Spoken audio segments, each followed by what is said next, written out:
महाराष्ट्र काय कर्नाटक काय सर्वांनी सबस्क्राईब करा खिलार महाराष्ट्राची शान आणि क्लिक करा बेल आयकॉनवर. एन्जॉय. नमस्कार मंडळी, सध्या आपण खिलार महाराष्ट्राची शान चॅनलची टीम खरसुंडी 2024च्या बाजारामध्ये आहोत. 2024च्या बाजारामध्ये आपण या वेगवेगळ्या मुलाखत पाहणार आहोत मंडळी.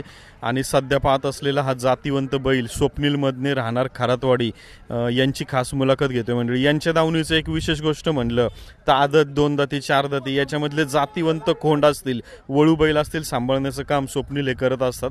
सध्या आपण त्यांच्याकडून माहिती घेऊया. मालक, आम्हाला तुमचं संपूर्ण नाव, गाव, फोन नंबर आणि आम्हाला बैलाची संपूर्ण माहिती द्या. माझं नाव स्वप्नील भीमराव मधने, राहणार खारातवाडी, तालुका वाळवा, जिल्हा सांगली.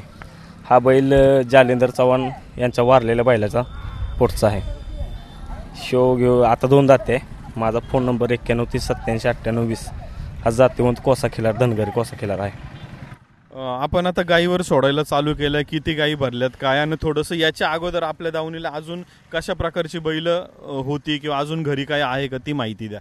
हां, ह्याच्याकडं 150 गाय झालीत आता. 2 दाते आहे. हे जातीवंत वस्त्र तयार करून विकायचं काम करतो. 4थी पिढी आहे आमची. 4थ्या पिढीतला मी आहे. खरसुंडी बाजार कोणत्या गोष्टीसाठी सगळ्यात जास्त प्रसिद्ध मानला जातो?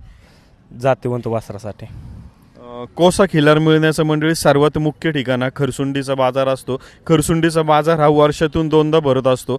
मला वर्षातून 2दा भरत असतो म्हणजे आत्ताचा महिना आणि नंतरचा भरतो ते काय काय कुठल्या पौष आणि चैत्रवारी. ओके, चैत्र. तर मंडळी अशा प्रकारे आपण माहिती घेतली की खरसुंडीचा बाजार हा या 2 वर्षातनं या 2 महिन्यांमध्ये भरत असतो. आणि आज आपण याच्याबद्दल अधिक माहिती घेतली आणि मालकांनी देखील त्यांची माहिती घेतलेली आहे मंडळी. खूप खूप धन्यवाद. खिल्लार महाराष्ट्राची शान.